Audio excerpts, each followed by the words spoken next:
that you want to upload to the chat, that would be fine. Resume record.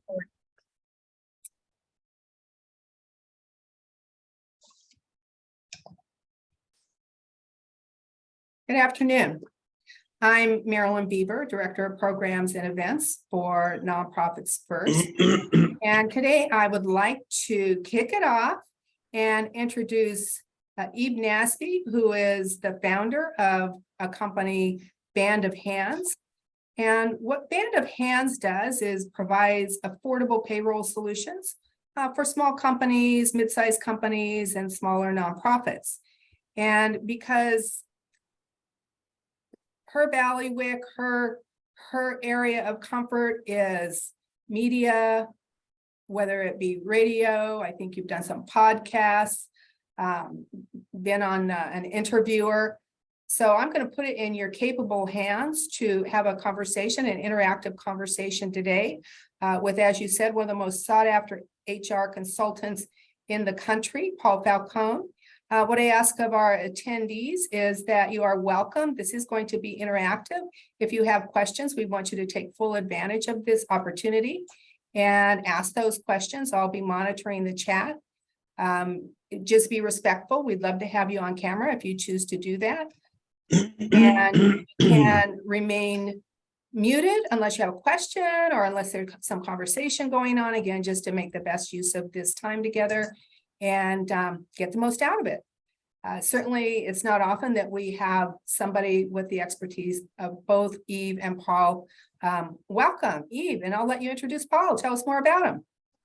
All right, Marilyn, thank you so much. And thank you to all the members who have joined us this afternoon. We're super excited to be here. We love our nonprofit community here in the United States. You guys are the ones with boots on the ground that are making a difference in the hearts and the minds of people and kids and older adults and all the different nonprofits that you guys represent. We appreciate you. We love you. We're for you. And that's why we're here today, to give back to you, because we know that you guys give back on a sacrificial basis every single day. So thanks for being here to learn how to be better, how to have a stronger culture within your organization, and how to really build out what it is that obviously you guys are called to be doing at this point. So as Marilyn said, Marilyn, again, thank you for allowing us to be here today. We know you guys are busy and that you have a choice. So thank you for choosing us. Just as a quick intro, like Marilyn said, I'm the president of Band of Hands. I've also started a nonprofit. So I've been where you guys are. It was called the House of Hope for Kids, and it helped foster kids out here in Southern California. I have 27 years of staffing experience in San Diego. I've held leadership positions with staffing companies, and like Marilyn alluded to, yes, I did TV, radio, I write articles, as does Paul, and it's all about how to attract and hire the right people, and also for veterans, how to transition veterans out of the military into the civilian workforce. I have a passion for veterans, and out here we have quite a few bases, so I'm kind of busy with that, and that's on the side of volunteer. And you guys can probably see my bio. I have an awesome daughter. She's in Colorado Springs. I just came back from there skiing. Yay, that was a lot of fun. But I pale in comparison to my good friend Paul Falcone, and that's why we're all here today. He is an incredible, very well sought after human resources expert here in the United States.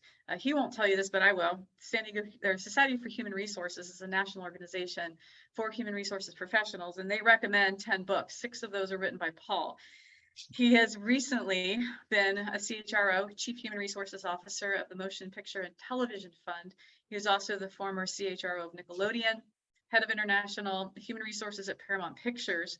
And before that, he was with the City of Hope, bioscience company, and financial services he was doing with Platinum Equity. He's also instructor at UCL Extension School of Business and Management. And I'm trying to catch my breath, and I'm not even in altitude. I'm in San Diego, Paul. He's also a columnist for SHRM's HR magazine, and also he's a columnist for San Diego Veteran magazine and Homeland magazine. So he does a lot. You'll see. I just follow in your footsteps. I'm just trying to keep up. That's it. I'm trying to catch up with you, brother. He is there's a slide on here, you guys. I know that we're recording this, so you can always go back and check it out. But some of the books are listed here that he's written, and just prolific writer. But the thing that I love, and everybody else that has read his books, is that they're news you can use. They're literal dialogue that you can have if you have to have a difficult conversation with someone. He literally says, sit in front of Sally and say thus and so. And so for me, it's just been really helpful in my career to just appear smart by just reading his books. And then HarperCollins just recently poked him to do a leadership series. So we have the Paul Falcone leadership series as well. So anyway, Paul, you are an amazing individual. We're going to be talking about, and I'm going to be doing none of the talking from this point forward, but I just want to tee up what he's going to be talking about and creating a sticky culture within your organization. Some of the highlights, we're going to be talking about what millennials and Gen Zers want, which is who you have a choice to hire these days. And it's a lot different from when I was starting out in my career. What I wanted was a lot different from what these young folks today want. The second highlight he's going to cover is effective hiring and onboarding. There is an art, there is a science to hiring well and to onboarding well. He's going to talk about that. And you probably won't hear this from a lot of people. So I would encourage you to take notes. It's really important to listen and absorb. And it's going to be, again, stuff put on the bottom shelf so even the kids like me can understand it and get it and use it. And then finally, he's going to talk about employee retention, coaching, employee engagement, and becoming someone's favorite boss, which we all want to be. So without further ado, Paul Falcone, let's jump into number one, what millennials and Gen Zers want. Wow. Okay. I'm ready, Eve. All right. Go.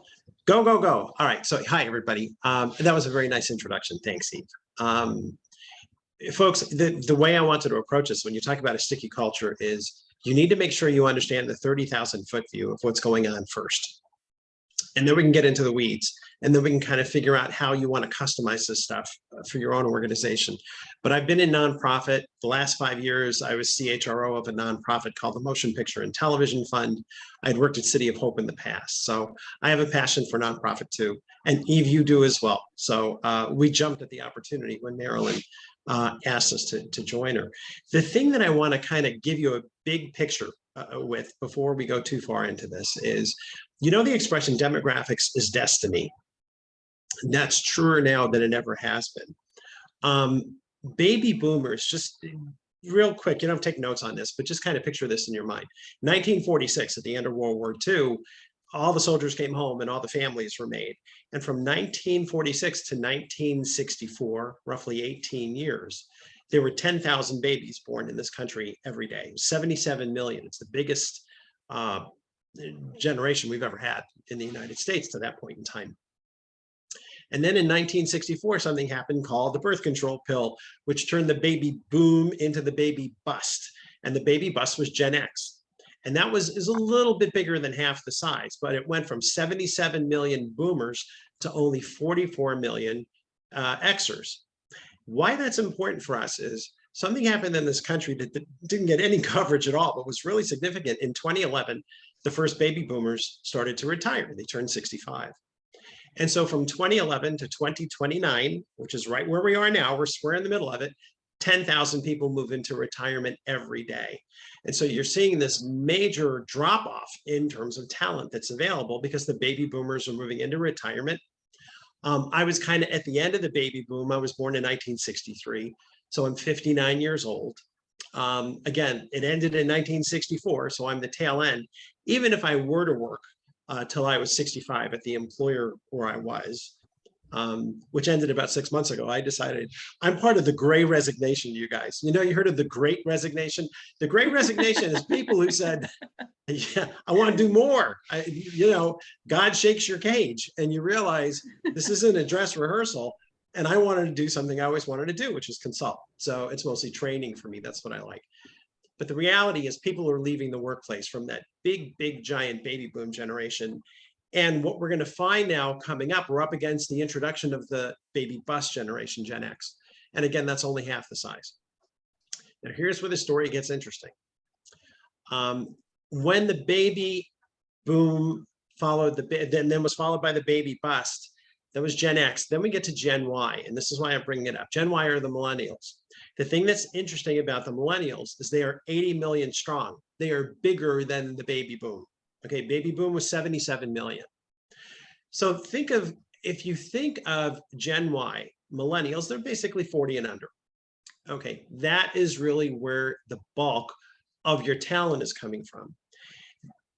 Combined with Gen X, Gen Z, I'm going through the alphabet, but I want you to understand this. Gen Y is the millennials.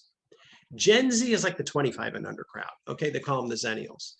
So whether you're talking about 40 and under or 25 and under, these are the two most studied generations in world history. We know everything about them. Employers need to tune into this. A wise employer is going to look and say, what's important to this? This is the future of my workforce.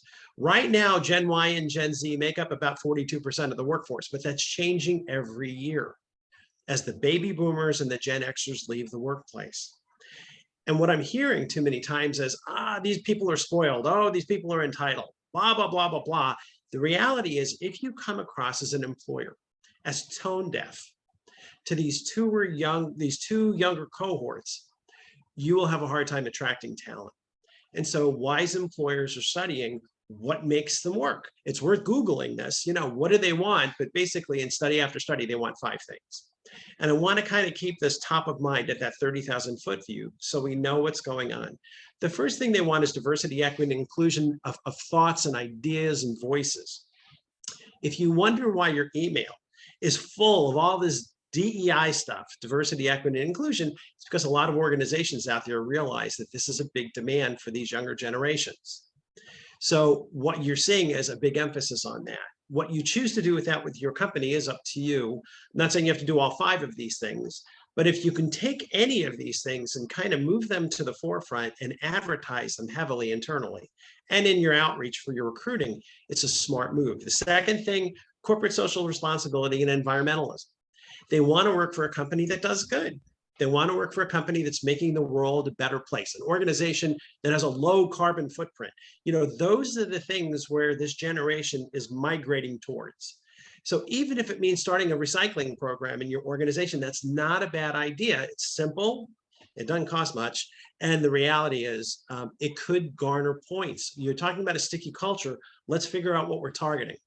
Number 3, they want an ethical company with a management team that cares for them. Now, I know that's where people sit back sometimes from my generation, and they sit back and go, oh, come on, I did this, I figured that out on my own. They can figure it out themselves. You can look at it that way. But the reality is, when it comes to being ethical, there's a lot of considerations in there. Eve, you were nice enough to talk about that new Paul Falcone Workplace Leadership series. The first book in the series is called Leadership Ethics. It's mastering ethical leadership and sustaining a moral workplace. Why? Because that's where the demand is these days. And interesting enough, everybody, there are a lot of these younger generational cohorts out there where I talk to my own kids and I'm like, you guys, what are you seeing out there? And one of my kids has a friend who said she left the company she was working with because the CEO of that organization found out that someone in senior leadership had COVID. And the CEO in front of this person said, don't tell anybody, they don't need to know. Ouch. As soon as the person heard that, that person started a job search. I'm not judging, okay? There's no judgment in this. There's just more observation. That falls under the ethics, though, in the sense of it's a message that feels like, right, I'm important enough to work here, but it's okay if I get sick too and bring the illness, the COVID, back to my family. This is how these things register in people's minds. In another organization, again, friend of one of my kids, they said the CEO had made a statement along the lines of, if I hear the word remote work one more time, someone's getting fired. I want everybody back here Monday to Friday, 8 to 5, period. Again, everyone should do with their company what they think, but it does come across as tone deaf. And in both those cases, some younger folks, probably around the age of my kids in their late 20s, early 30s, decided to leave the organization. So these are harder times in that sense, but I think we need to increase our own awareness that when you look at what Gen Y millennials and Gen Z zennials are looking for, it's really not that bad. I mean, this is kind of it. This is your list of top 5. Work-life, family, flexibility, balance, control. One of the things to keep in mind, everyone, when I worked at Motion Picture and Television Fund, it was a retirement home. And we had a professor from the University of Southern California, a sociologist, come and he said, Who's the loneliest cohort, the most isolated generational cohort on the planet? We raised our hands. We said the people who live here in the retirement home. He said, you're wrong. They're number 2. Number 1 is Gen Z. The 25 and under crowd are proven in study after study to be the loneliest and most isolated generation on the planet. They're looking to their employers to help them better adjust because they grew up on cell phones. They don't even talk to each other. Everything is IMing or texting. And there's a loneliness there that on these, when they take these tests, they're scoring very, very low, very low. We've almost lost our ability as a society to sit around the campfire and pass wisdom down from the elders to the younger generation. We need to kind of build that sense of community again, and it comes from communication, and especially in a remote environment. When I was growing up in human resources, the whole idea was soft skills. That's really nice, Paul. Go back to your office. We'll call you if we need you, right? Nowadays, when they're polling all these CEOs, what's coming up at the top of all the polls? Soft skills. They want people who have emotional intelligence. They want leaders who are excellent communicators. They want leaders who care about their people. This keeps coming back over and over again. And the 5th bullet says career and professional development. People are looking for guidance. That doesn't mean always telling them they've done a great job, but it means helping them grow and develop in their careers. So we're going to talk about that 5th bullet in just a minute, when we talk about how to onboard people and even how to interview people. In a way, you can move the professional development paradigm to the pre-employment process before they even start with your company by just asking a couple of questions that will typically get people very engaged. So Eve, did I cover that well? Yeah, you did a fantastic job, Paul. Did I now? Thank you.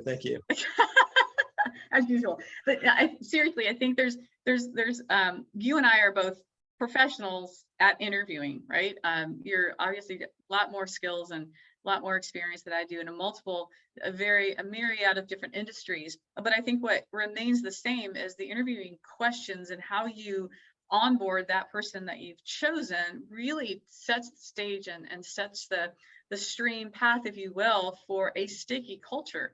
You have to be asking the right questions in an interview. You do have a choice. And I think a lot of the folks out there that are small business owners, especially in the nonprofit world, they're not professional interviewers, and they can be fooled by anybody. And the level of desperation to find talent could overcome that gut, like, I don't think Eve's the right person for our culture. But you can overcome that, and I'll call it ignorance, because that's exactly where I was 20 years ago before I started this, 30 years ago. I was ignorant. I didn't know what kind of questions to ask, nor did I know how to listen for the right answers to the questions that I was asking. And so I think you want to jump into next, or I'd love for you to jump into next, effective interviewing. And after that, effective onboarding. You know, it just happens to be on the next slide. That was really good. What a lovely transition. Everyone, so what I call it is the emotionally intelligent interviewer. Okay, it's this idea of EI, emotional intelligence, or EQ, emotional quotient, and how to build that into your interviewing process and into your onboarding process. So a couple of thoughts before we begin. I want to jump out for something that I see this over and over again, and I just kind of want to remind you all. The idea is when you are posting a job, folks, focus on your company's mission, focus on your organization's purpose, focus on how you're making the world a better place. That should be 80% of your job posting, okay? A lot of times companies skip this. Hi, we're ABC company and we're looking for someone who could do A, B, and C, right? All that stuff. Don't sell the job. The job is the job, and yes, you'll want to put some information about the job. But really what's going to attract candidates in today's market is going to be all about the organization, especially in a nonprofit, right? What makes your nonprofit different? How are you making the world better? When we talk about corporate social responsibility and environmentalism and all this kind of stuff, nothing is going to fit that mold better than nonprofit. So just make sure that that's where you're spending the majority of your time doing your advertising. The other thing I would say is, yes, we use Indeed.com. Some use, there's multiple websites that use for the big job boards, right? We know that Career Builder, Dice for the IT jobs. Start to expand to some of the boutique websites. Eve and I work together in supporting the military, right? So you can look at veteranjobs.net and hireourheroes.org or recruitmilitary.com. That's just one segment. You've got diversity jobs, Latino jobs, over 50 jobs, Black careers, Asian hires, Native jobs, LGBT job site, we hire women. There's a ton of these things. Now, what you'll find from doing this is, first of all, it's good for your recruitment outreach. Number two, it supports diversity and inclusion. So this is good. Number three, you're going to find they do not drive a lot of volume. My experience, you're not going to get a ton of resumes, but the resumes you get can be very qualified. And as you begin to experiment with these boutique websites that are, it's not a buckshot like you'll see on a job board, it's a rifle shot, right? You're looking directly at a particular demographic to see if you can attract people. It's just a smart way to go, everyone. So maybe going into 2023, as you look at your budget, put 10 or 15% of your budget for recruiting and human resources into exploring some of these new sites. Again, you won't get high volume, but you can indeed get some really good feedback. And also, I say in your job postings, highlight family-friendly benefits if available. Hybrid work, extended leave, flex time, job sharing, alternative career paths, internships, employee resource groups. There's different things that companies do that candidates don't find out about until they're on board. And they're like, wow, someone should have told me this. I would have jumped on this offer, you know, I would have applied a lot sooner had I known this organization does blank. Fill in that blank and help them with your recruitment advertising. It's a good use of your time and it's a good way to focus. Eve, would you agree? Absolutely. I knew you would. That's good. Yeah, because you pay me a lot. No, just kidding. No, but I think you're absolutely spot on. I think one of the things that we as small business owners and nonprofits, we're not good at tooting our own horn. We're good at being passionate about the cause that we've been called to do, but we're not good at tooting our own horn. And I think you've done an exemplary job of encouraging us to do that. Yeah, that's the point. Don't wait for people to be on board to find out all the great stuff you do.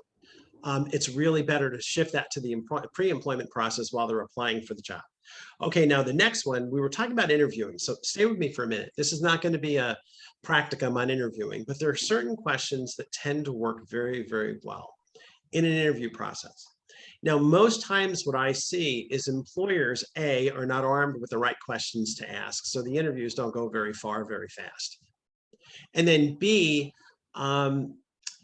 they get to a situation, they just jump into the interview too quickly. Hi, Eve, nice to meet you. How did you get here? Okay, good. All right, well, Eve, give me an example of a time when, and I'm like, no. You've gone way too fast. You do have to break the ice a little bit and you have to make someone comfortable, but put 5 minutes into the beginning of your interview and put another 3 minutes into the end of your interview. And if you're thinking, I don't have the time to do that, you do. You can get rid of some of the silly questions about if you could be a fish, what kind of fish would you be? You don't need that. These are better questions because they build trust. And when you're doing it the right way, it's the candidate who says, you know, Marilyn, I normally don't say this in an interview, but as soon as you get them to do that, you've got the real person. They trust you because they're willing to make themselves vulnerable. The importance of vulnerability in any relationship, but particularly in a business relationship, is critical. And there's a great TEDx talk. It's by Professor Brene Brown. I think she's University of Texas, if I'm not mistaken, and it's on the importance of vulnerability. It's one of the top 10 TED Talks of all time. Watch that one. It's good, but see how you can inject this. Question to someone, Eve, tell me what's important to you at this point in your career. Or what are 2 or 3 criteria that you're using right now to select your next job or your next organization? Or what is it about our nonprofit's mission and purpose that you saw online that attracted you to apply to our organization? These are good questions on the front end. Again, you don't have to ask all 3, but start putting some of these types of questions. Now, later in the interview or towards the later rounds, you can say things like, why would accepting this position make sense for you at this point in your career in terms of serving as the next link in your career progression? That's a question that usually stops them dead. They're like, wait, what? You're asking me why this job would make sense? And the same question, how would this position help you build your resume or LinkedIn profile? And my favorite one is, if you were to accept this position with us now, how would you explain it to a prospective employer 3 to 5 years from now? In other words, why would this make sense for how you're building your career? Now, I recognize that not all of you hire people who are professional exempt. Some of you hire hourly, manual. So these questions can be altered, but spend your time helping them think through their career moves and their career motivations. You will be surprised how people will respond to you. At first, they're going to sit back in their chair because they're a little bit like, no one's ever asked me a question like this before. But what you're going to find is when they walk away from that interview, well, you think about it. If you were the candidate and I was interviewing you, and I asked you these kinds of candidates, would you walk away from the organization thinking less of the organization or thinking more of the organization? And what candidates put 2 and 2 together, remember, one of the top 5 things that millennials and Gen Z want, career and professional development, and an employer they can trust. If you're asking these questions before you've even hired me, obviously career and professional development is pretty important to you. And I appreciate the fact that you, unlike any of the other companies where I've interviewed, really spent time wanting to know me and what's important to me. And that may be the ultimate swing factor that says, I want to come and work for Eve, as opposed to I want to go to someplace else, even though they're offering me $10,000 more a year. So it's an important aspect of how to pierce people's hearts. That's why I call it the emotionally intelligent interviewer. This doesn't take long. We're talking 5 or 10 minutes. And since I've given you permission to get rid of the, if I were a fish, what would I be piece, it's not going to add any time. It's going to net out the same, but you're going to build a different level of rapport, and it starts the relationship off on the right foot. Mm-hmm. Eve, your thoughts? Yeah, no, agree 1,000% with you, Paul. And again, one of the, I think most of the people in HR have your book on their bookshelf, all the interview questions, right? Because there's real life examples of not only the questions that Eve put it here, but how many other 100 and yeah, that's 96? the 96 great interview questions to ask before you hire. Very good. I usually have it right behind me, but I'm in a different office. But yeah, I mean, that literally something you pull off the shelf and flip to interview questions, and I love that. But after the hiring is done, you've made your choice, you've done the interviews, you've asked these great questions, and the key candidate has bubbled to the top. What happens frequently is that we just throw them in, we welcome them, there's a plant on their table or candy bar or whatever, you're welcoming them, here's where the ice machine is, here's where you put your lunch, it's that, and then they just are thrown right into their job. There's a little bit of training, but I don't think any company out there, other than ones that you have worked for, Paul, do any sort of 30, 60, or 90-day follow-up. How do you, creating that sticky culture starts, of course, with the interview process and screening process and the questions, but okay, once they're there, how do you get them to stay? How do you show that you're caring about their progression through your organization? So I'd love for you to talk about the 30 and the 60 and the 90-day follow-up after they've been onboarded. Thank you. Now, and everyone, so the reason why Eve and I decided to put this in a PowerPoint, everything we've done up to now, because we've done a number of these as friends, has never had a PowerPoint. But in this case, it's a lot of information to share in a fairly short amount of time. And we think having a PowerPoint is easier, so you have something to take away and you can look back. It's nice if you say, oh, I liked everything he said, but I didn't write it down. This way, you don't have to write everything down, and it just kind of works for you that way. But let's talk about the onboarding. And folks, can I ask everyone please to go on mute if you are, if you're listening in? Someone's out there who's not on mute, but yeah, if you can, folks. All right, I'll talk louder so we can hear over that. All right, so here's the thought. Trudy Crowitz, there you go. Thanks, Trudy. Good, thank you. So what happens is this: when you tell managers, look, you've got to keep your investment going. You've put a lot into hiring the person. Turnover usually happens in the first 90 days in many scenarios. So invest in it further, okay? Stay with them through that 90-day period. And they shake their head. Yeah, okay, well, we'll do that. And it really doesn't happen, right? You get hired on the first day, you go through new hire orientation, you fill out all the benefit stuff, and then it goes over to the department, and you let the department do all the quote unquote orienting from that point forward. I think that's a missed opportunity. Okay, whether it could be a supervisor who meets with their direct report. Ideally, it would be the department head, one person, a person once removed from the immediate supervisor. So if the supervisor is a manager, but the department head is a director, have the director hold these meetings. You can also have an HR person do it, but it's ideally better to have one person above the manager, the immediate supervisor, do this, okay? And at 30 days, just spend some time with them and see how they're doing. These are just some examples, right? What do you like about your job and the organization so far? What's been going well? What are the highlights of your experience so far and why?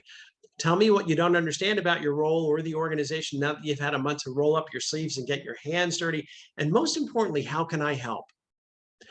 That means a lot. Again, career and professional development, ethical employer who cares about them. This meeting you set up for 30 minutes. It probably will last about 20. But just making the space and making the time to invest in your new hire, the 30-day window, makes, and again, a lot of times you'll be surprised. As an HR guy, I've done exit interviews with people. And one of the things I've heard is always interesting is, Paul, you're paying me too much. I said, what do you mean we're paying you too much? He said, you hired me to be a senior financial analyst. The work you're having me do, I did 3 years ago in my first job out of college. I mean, truthfully, you're way overpaying for this job based on this role, the way the role is structured, and I accepted another position. So they end up leaving, but no one ever took the time to ask them why. This is the way to proactively get there. Now, at 60 days, it's going to be a little different. The questions focus a little differently. Oops, there we go. Do you have access to the appropriate tools and resources? Do you feel you've been sufficiently trained in all aspects of the job so that you can perform at a higher level? How do you see your job relating to the organization's overall mission and purpose? What do you need to learn to improve? And what can we do to help you become more successful in your role? Just making the time and the space to talk to people gives you a chance to course correct and invest in them through that probationary period, or whatever you want to call it, initial training period. Compare the organization to what we explained it would be like when you initially interviewed with us. Have you experienced any surprises, disappointments, or other aha moments that you're comfortable sharing with me? And how does it go when your supervisor offers constructive criticism of your work? Do you find that it's easy enough to talk to? Is there anything that we can help with? This, again, it's easy enough to do because most of your organizations aren't so big that there's 1,000 people coming through the doors every month. Try and spend this time, and this is a good exercise for the department heads to get used to and build muscle around. Now, the 90-day window is a little bit different because it's a pivot. Questions are a little different. Which coworkers have been most helpful since you arrived? My goal is to pinpoint which employees can be influential in retaining new hires. If you want to develop some kind of a HIPO program, a high potential program, this is a great place to start. See where the natural leaders are, right? Next, who do you talk to when you have questions about your work? Do you feel comfortable? Number 3, have you had any uncomfortable situations or conflicts with supervisors, coworkers, or customers? Number 4, does your supervisor clearly explain what the organization expects of you? How would you rate leadership communication on a scale of 1 to 10, with 10 being the highest? Then they say, I think it's an 8. 8's a good answer. Okay, why are we an 8? Let's hear what they have to say. And then say, well, what would make us a 10? And then you get a little bit of a gap. And that's where the company's development plan is, right? Do you believe your ideas and suggestions are valued? In retrospect, what could we have done differently in terms of setting your expectations appropriately for working in our organization overall and in your job specifically? These are just sample questions, everyone. You can change them to fit your organization and your culture and the roles and everything else.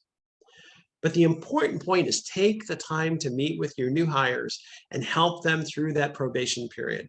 That introductory period is a red flag. It's not easy. That's where a lot of turnover happens. And this will give you a chance to learn about how to increase your recruiting efforts, your interviewing strategies, and everything else. Why I say this is a pivot is these first 3 meetings are called by me, the department head, right? Okay. Or the immediate supervisor, or the human resources person, however you decide you want to do it. But now what I normally tell them is the supervisor can step in and say, I know you've had these 3 meetings. I would like to have quarterly meetings with you, okay, to see how you're doing in terms of progressing with your goals, to see how you're doing in terms of your career and professional development. We're not going to talk shop floor stuff. I really want to find bigger picture, like where you're at and how you're doing.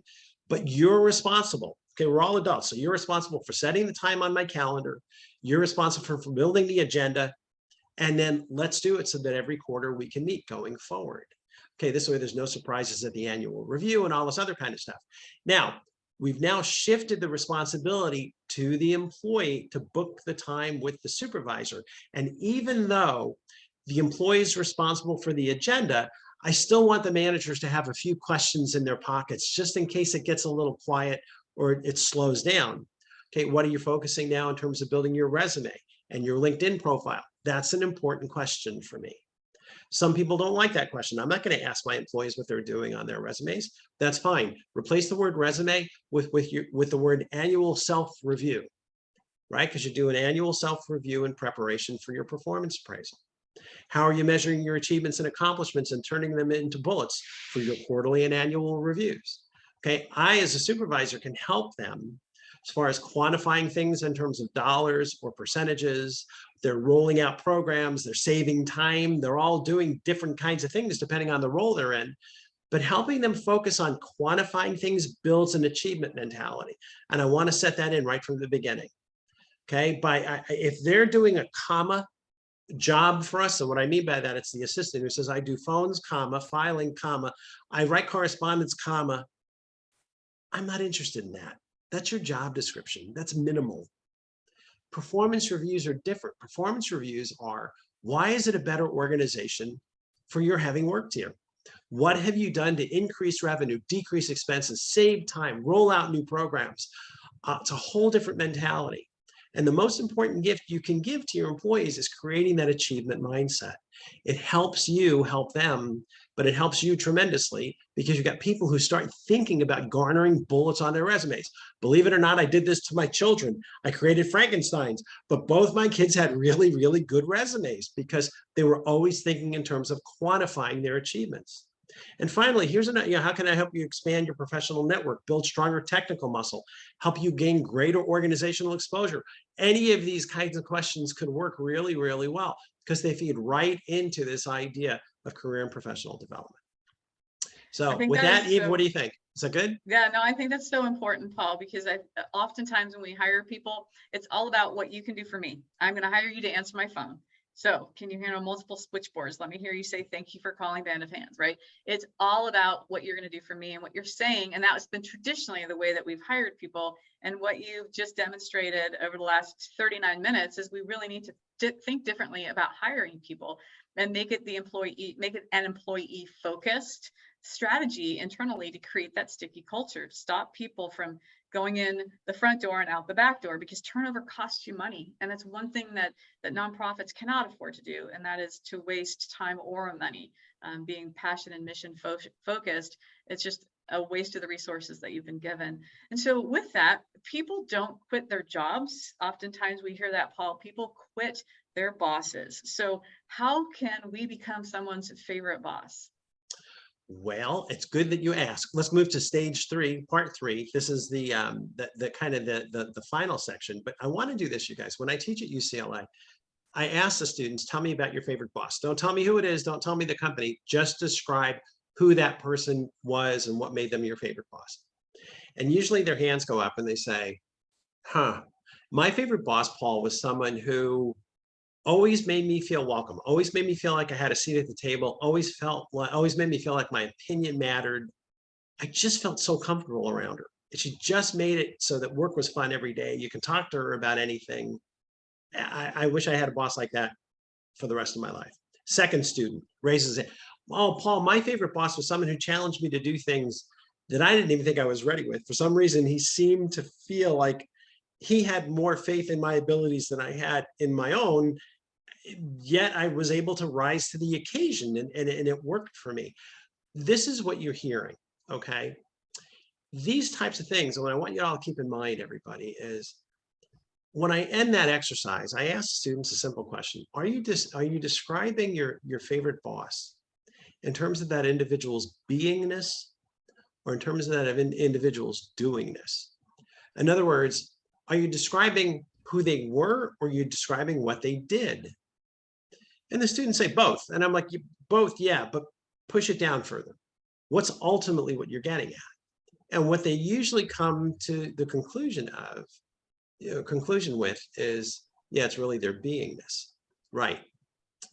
In our society, we focus on doing this all the time. We are chasing our tails, literally. Always, what are you doing to do this? What are you doing? Are you doing enough? It's the wrong sponsoring question. We need to focus on beingness. When you think about your favorite boss, it's that individual's character that made them your favorite boss. Remember Maya Angelou, the American poet, said, people may not remember what you did and people may not remember what you said, but people will always remember how you made them feel. And that's what makes a great boss. So in a lot of ways, we need to be that calming influence. We need to create that safe space where employees feel like we have their backs. We want for them what they want for them.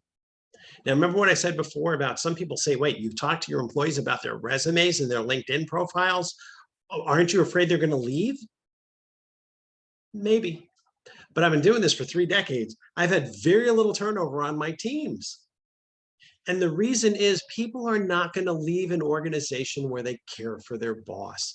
The relationship with the boss is the key when it comes to stickiness. There are other things, learning curves and opportunities for advancement, money, I get all that.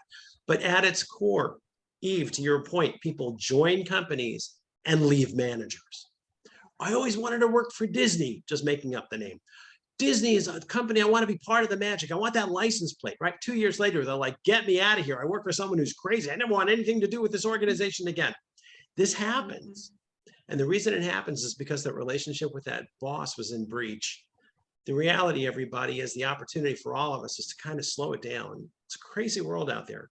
Focus on who we are and focus on how to pay it forward, right? The greatest leaders are not the ones with the most followers. They're the ones who create the most leaders in turn. I think that selfless leadership concept is something that will help us all, because people aren't going to leave a boss that they love and admire just to get 15 or 20% somewhere else, because they risk going to a company where their boss is going to spit fire and throw chairs. They're not going to do that. So spend the time. Remember, sitting around the campfire, passing the wisdom down from the elder generation to the younger generation. Spend that time with your frontline operational leaders. That's the key. Build the EQ, build the emotional quotient. Focus on selfless leadership and how they can pay it forward. And you'll find that the stickiness kind of takes care of itself. Now, Eve, tell me what you think about the brilliant stuff that I just shared there. I think you should write a book. You think so? Call me crazy. I'm working on number 16 right now. Not that we're counting, but Counting. My gosh, I can say I knew you went.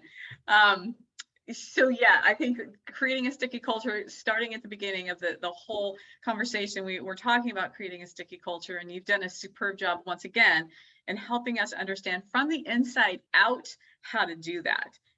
It's all about employee retention. Every NFL team that goes to the Super Bowl gets there because they've got a great team, but they've also have great coaches.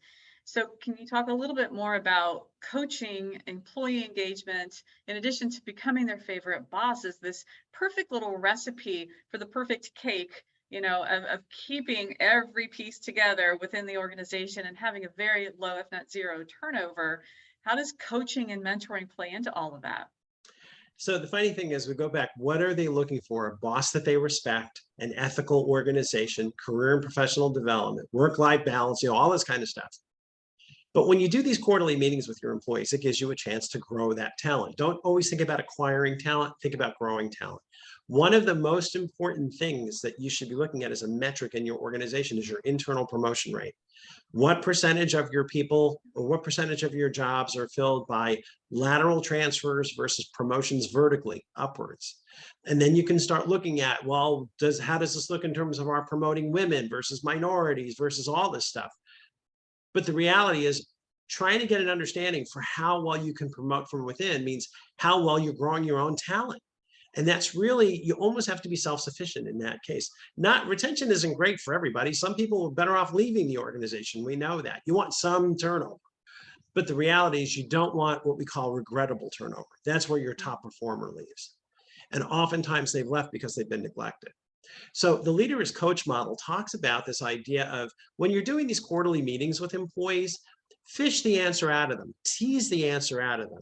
Tell me what you think or recommend. Paul, whenever you have a challenge or a question, come to me, but I want you to bring 2 or 3 solutions, suggested, recommended solutions, and tell me which one you think is the best way to go. Because my goal is to help you develop those skills, right? The middle bullet is the one I used with my kids. And when Nina would come up to me and said, Dad, I don't know, blah, blah, blah, blah, blah. And I'd say, okay, honey, so tell me what you think. Well, blah, blah, blah, I don't know. That's why I'm here, Dad. And I would say, honey, I know you don't know, but if you did know, what would your answer be? And then she'd scream, Mom, he's doing it again. And it's like, yes, I am, but I don't care. the answer's in there, and 9 times out of 10, they're going to give you the right answer when you push them on it. And if they're off a little bit, you can ask another qualifying question that gets them right to the point where you were going to ask them anyway. This works with parenting, but it works with supervision. A lot of the stuff I learned about being a good leader in the workplace, I learned from being a parent. So, I know you don't know, but if you did know, what would your answer be? Is going to make them smile. It's going to make them laugh, and it's going to make them raise their eyeballs, but they're going to know what you're trying to do. And what you're trying to do is to help them in their own right. Okay, so let's look at a couple of other things. Grow talent, become known as a people developer and a team turnaround expert. If it's like there's a problem team, but we know we can put Eve Nasby in that role, and within 3 months, that team will be totally working, functional, blah, blah. If you can be a team turnaround expert, boy, what a great ability that is, right? Teach them to fish rather than giving them a fish. At the highest level, you're preparing them to replace you in a healthy sense. Help them grow and develop in their careers. Professional development knows no bounds. It could be someone who starts as a janitor who wants to move up to a senior janitor job, or wants to learn certain skills to move into an office type of position. That works just as well as a postdoc research fellow, PhD scientist. Right? Selfless leadership is about putting others' needs ahead of your own and expecting them to respond in kind. So with that, this is where the coaching comes in. It's making space, quarterly meetings, for an example, making space for people to talk to you about where they're at, having them prepare the agendas, being there with questions in your pocket to know to help tease answers out of them, and to not just tell them what to do. Now, on the shop floor and in the office, of course, you're going to answer questions and tell them what to do. But in these professional development scenarios, you can play that coach very, very easily. A good coach doesn't give answers. A good coach helps people come to their own conclusions. So I think that's really where we want to go. And it's a simple shift in mindset. Keep in mind, everyone, everything I've talked to on this program so far costs you exactly zero. There's no cost associated with this. It's the idea of changing your perspective, and you'll change your perception. Change the way you think about it, and you're going to experience a different outcome. It really is that simple. We just have to raise awareness, because the idea of soft skills, especially in remote work environments, becomes critical. And how do you communicate, and what questions you're prepared to ask? How do you provide constructive feedback? How do you deal with tough conversations when employees aren't behaving the right way, or they have constant performance problems or attendance problems, right? They're not reliable. This is where a lot of it moves. So knowing how to coach where they don't feel judged and they don't feel put down, but you're actually treating them like adults and raising them to a certain level of expectations is always where you want to be. Eve? I like what you said about the expectations, Paul, too, because it's important as leaders to be very transparent and to set those boundaries, to set those expectations. And you're right, leadership, for those of us who are parents, it is definitely trickles over, and you learn a lot being a parent.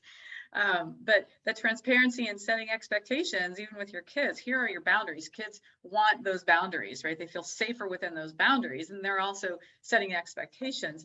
I know that you've got the Paul's Big 10. You set expectations after you've hired the person. You have the top 10. I'd love for you to talk about those because I think they're critical. And I think we can, what I call R&D, that'd be rip off and duplicate your top 10 as we are hiring people. Well, in the interest of time, I'll make this one quick, but here's the thought, everyone. People do need to know what the expectations are. And what I've always done with my teams is I will go through what my top 10 are, because I want people to know. Basically, if you're doing this the right way, it incorporates everything in your handbook, your policy and procedure manual, your code of conduct, your collective bargaining agreement. It doesn't matter. These are the spirit of what you're trying to do. So from number one, my expectation for my team is always have one another's back.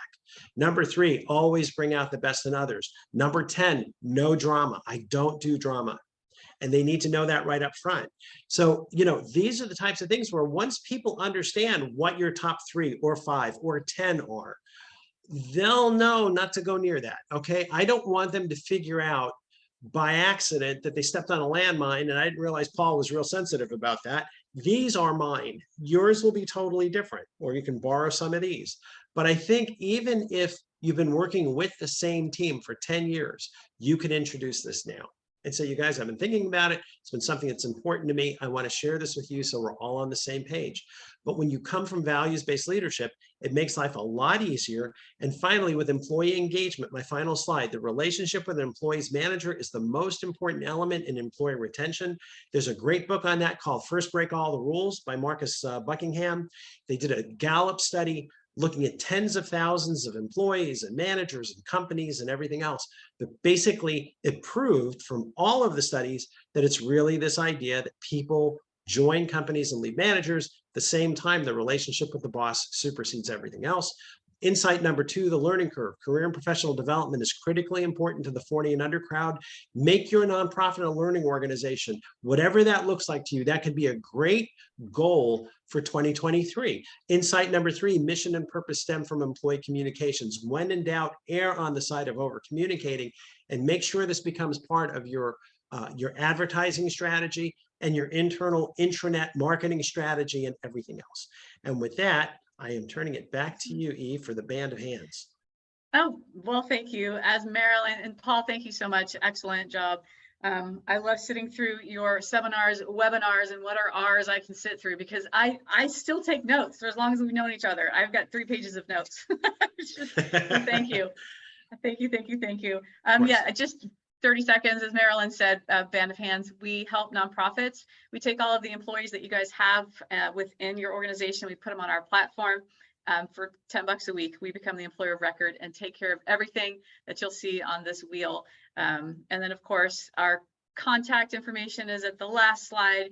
Reaching back out to Paul, he will be willing to help you and anybody else you know that missed the opportunity to hear him speak. Marilyn, thank you so much for having us here. I know that you did record it. You'll make it available to the hundreds of members that you have, and they'll have, if you guys have questions right now, we've got 6 more minutes. So if you want to unmute yourself, ask away. We've got lots of time for questions with Paul.